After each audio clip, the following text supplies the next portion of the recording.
Hello! Welcome back to our channel Sathya here. இன்னைக்கு நம்ம சேனல்ல லேடீஸ்க்கு வந்து ஒரு யூஸ்ஃபுல்லான வீடியோ வந்து ஷேர் பண்ணலாம்னு நெனச்சிருந்தேன். தம்ப்நெயில் பார்த்திருந்தாவே தெரிஞ்சிருக்கும். இந்த வீடியோ வந்து முழுக்க முழுக்க என்னோட எக்ஸ்பீரியன்ஸ்ல என்னெல்லாம் மிஸ்டேக்ஸ் வந்து நான் பண்ணியிருக்கிறேன் ஒரு கோல்ட் ஜுவல்லரி வந்து பர்ச்சேஸ் பண்ணும்போது, அந்த இன்ஃபர்மேஷன் தான் ஷேர் பண்ண போறேன். ஸோ இன்கேஸ் வந்து நீங்க புதுசா இந்த கோல்ட்லாம் வந்து இன்வெஸ்ட் பண்ணணும், சேர்த்து வைக்கணும்னு நெனைக்கிறீங்கன்னா, உங்களுக்கு இது ஹெல்ப்ஃபுல்லா இருக்கும். Okay, without getting delay let's get into the video. Firstly வந்து நான் 2016ல வந்து என்னோட கரியர் ஸ்டார்ட் பண்ணியிருந்தேன் இல்லையா? ஸோ 17ல இருந்தே வந்து கொஞ்சம் கொஞ்சமா நான் வந்து கோல்ட்ல இன்வெஸ்ட் பண்ண வந்து ஸ்டார்ட் பண்ணியிருந்தேன். நான் மேஜர்லி அப்சர்வ் பண்ணது வந்து, இது நெறைய பேரும் பண்ணியிருப்பீங்கன்னு நெனைக்கிறேன். ஏன்னா என்னோட ஃப்ரெண்ட்ஸ் சர்க்கிள்லயும் வந்து இத நான் அப்சர்வ் பண்ணியிருப்பேன் இந்த பேட்டர்ன். எப்பல்லாம் கோல்ட் ரேட் வந்து திடீர்னு ஏறுதோ, ஒரு அட்டென்ஷன் வருதோ, அ நெறைய நியூஸ்ல வரும், இல்ல வந்து அ யூடியூப், Instagram எல்லா இடத்துலயும் வந்து, ஐயோ! கோல்ட் ரேட் வந்து ஏறிடுச்சு, ஏறிடுச்சுன்னு சொல்லுவாங்க.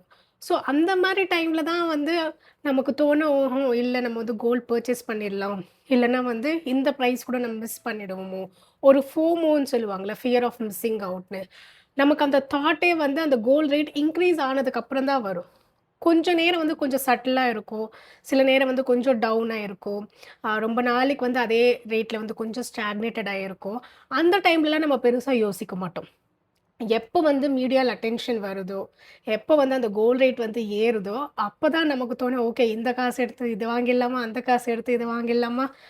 இந்த மாரி வந்து நெறைய கால்குலேஷன்ஸ்லாம் பண்ணுவோம். பட் ஆக்சுவலி சென்சிபிளா யோசிச்சு பார்த்தோம்னா, எப்பலாம் கோல்ட் ரேட் வந்து இறங்குதோ, அப்பதான் வந்து நம்ம யோசிக்கணும். அதுதான் வந்து ஆப்பர்ச்சுனிட்டி ஆஃப் பையிங் இல்லையா? பட் நான் இந்த மாரி எப்பயுமே இருந்ததில்ல. என்னோட பாஸ்ட்ல இதுவரைக்கும் நான் செக் பண்ணும்போது, எப்பலாம் கோல்ட் ரேட் வந்து ஏறுதோ சடனா வந்து ஒரு 500 இன்க்ரீஸ் ஆயிருக்கும். அப்பதான் எனக்கு தோணும், ஓகே நம்ம வந்து மிஸ் பண்ணிடுவோமோ அப்படின்னு சொல்லி போய் வாங்குனது தான் உண்டு. இது ஒரு பெரிய மிஸ்டேக்கா தான் நான் வந்து பார்க்குறேன். ஃபார் எக்ஸாம்பிள் இப்போ வந்து ரீசென்ட்டா ஒரு 3 வீக்ஸ் போல வந்து ஒரு 14,500, 700 அந்த ரேஞ்ச்ல வந்து இருக்கு. ஆக்சுவலி லாஸ்ட் மந்த்லாம் பார்த்தீங்கன்னா வந்து 15,000 ப்ளஸ் தான் இருந்தது. போன மாசம்லாம் எனக்கு தோணுச்சு, ஏதாச்சும் வாங்க முடியுமா? நம்மனால ஏதாச்சும் பண்ண முடியுமா? அப்படி ஆக்சுவலி என்னால வந்து ஒரு கிராம் கூட வாங்க முடியாது இப்போ விக்கிற ரேட்க்கு. But just saying. ஸோ அந்த மாரி டைம்ல தான் வந்து அந்த தாட்டே வருது. அதுக்கப்புறம் இறங்குச்சு இல்லையா 14,600, 700, 500 ஃப்ளக்சுவேட் ஆயிட்டு இப்போ வந்து இறங்குனதுக்கு அப்புறம் அத வாங்கணுன்ற அந்த தாட் வந்து வரமாட்டேன்து.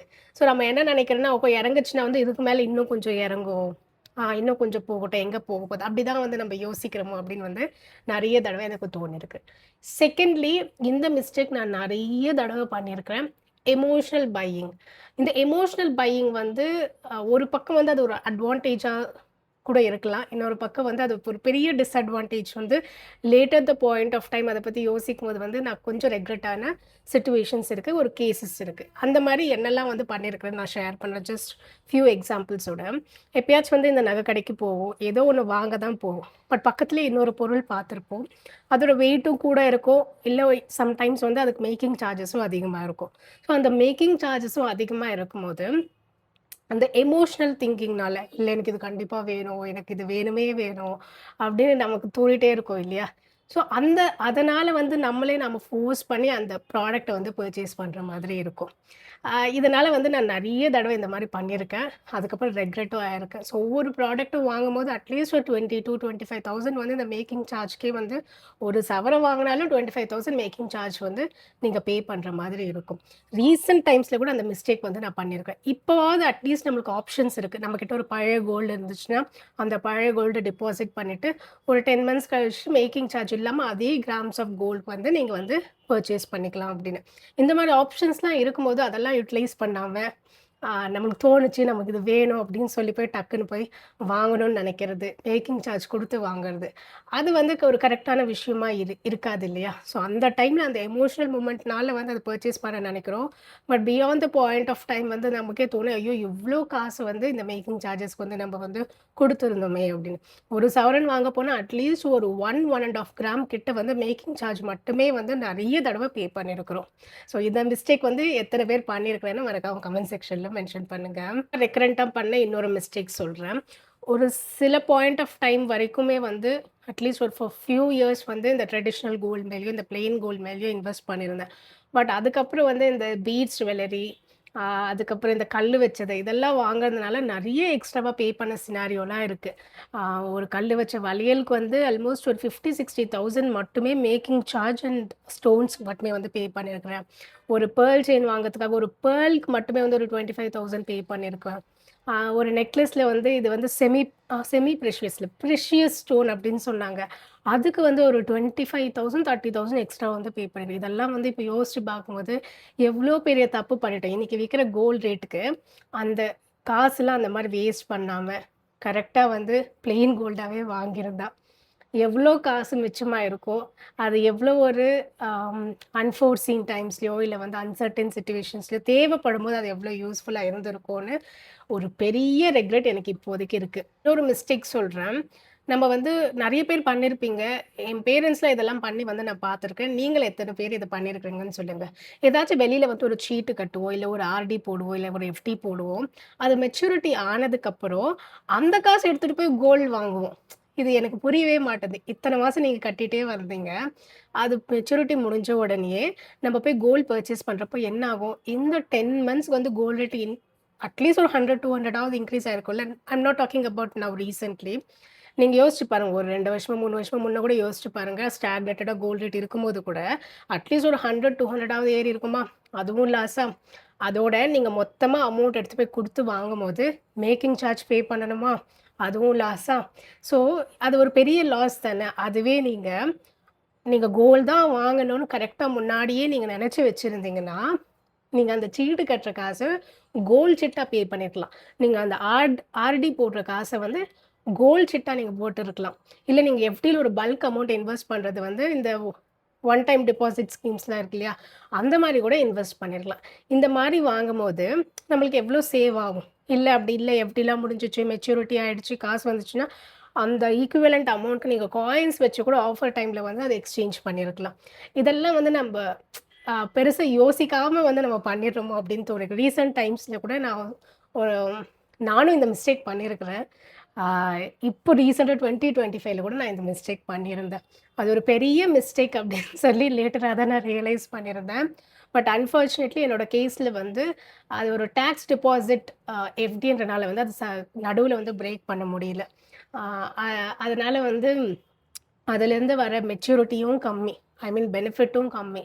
பெனிஃபிட்டும் கம்மி. நம்ம போட்ட பிரின்சிபலுக்கு அத மொத்தமா எடுத்துட்டு போய் மறுபடியும் கோல்ட்ல வாங்கும்போது மேக்கிங் சார்ஜா குடுத்தா லாஸ் மேல லாஸா தான் வந்து எனக்கு இது வந்து தோணியிருந்தது. ஆ நீங்க யாராச்சும் இந்த மாரி பண்ணியிருக்கிறீங்களான்னு மென்ஷன் பண்ணுங்க.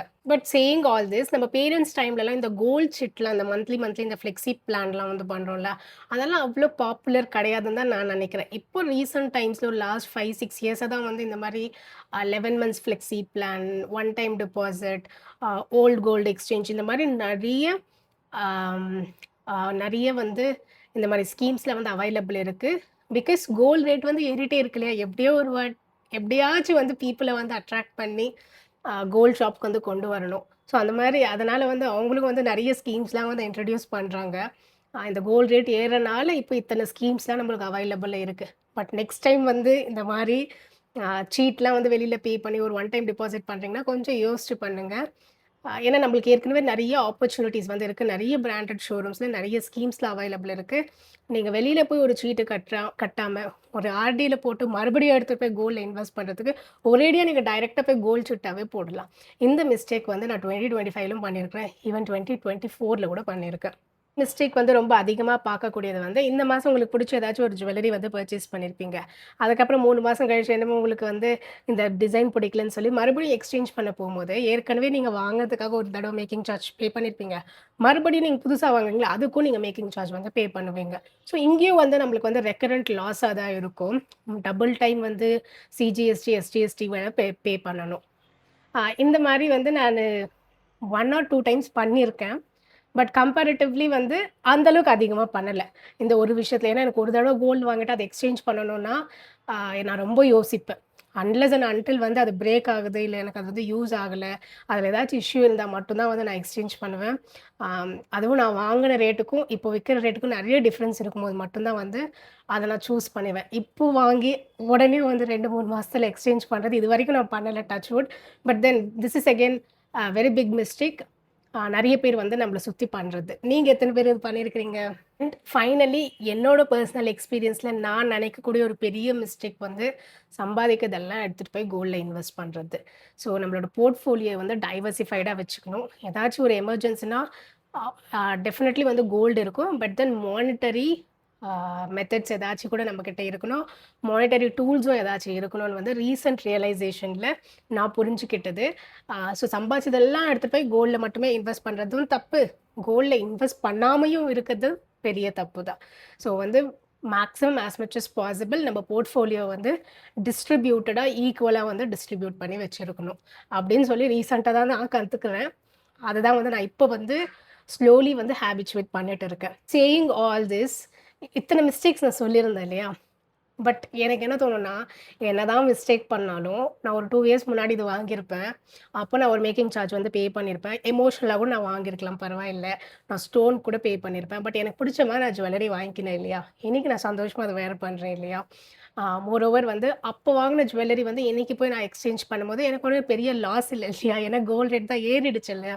அங்க வந்து இது காம்பன்சேட் ஆகுது அப்படின்ற ஒரு தாட்டும் எனக்கு வந்து அப்பப்போ வந்து பிளிங்க் ஆகும். அப்படின்னு சொல்லி தான் வந்து என்ன நானே வந்து நெறைய தடவ கன்சோல் பண்ணியிருக்கிறேன். ஸோ இந்த மாரி மிஸ்டேக்ஸ்லலாம் நாம இப்போ இருக்கிற ஜெனரேஷன்ல வந்து நெறைய ஸ்கீம்ஸ் அவைலபிள் இருக்கும்போது, நம்மளுக்கு நெறைய ஆப்பர்ச்சுனிட்டி இருக்கும்போது, இந்த மாரி இந்த ரெக்கரண்ட் மிஸ்டேக்ஸ் வந்து அவாய்ட் பண்ணி, நம்மனால முடிஞ்சது வந்து கொஞ்சம் கொஞ்சம் கோல்ட்ல வந்து இன்வெஸ்ட் பண்ணிக்கலாம். நீங்க இதுல என்னலாம் மிஸ்டேக்ஸ் வந்து பண்ணியிருக்கிறீங்கன்னு மறக்காம கமெண்ட் செக்ஷன்ல மென்ஷன் பண்ணுங்க. அது வந்து படிக்கிறதுக்கு வந்து இன்ட்ரஸ்டிங்கா இருக்கும். Okay. Meet you in the next video. Thank you. Bye.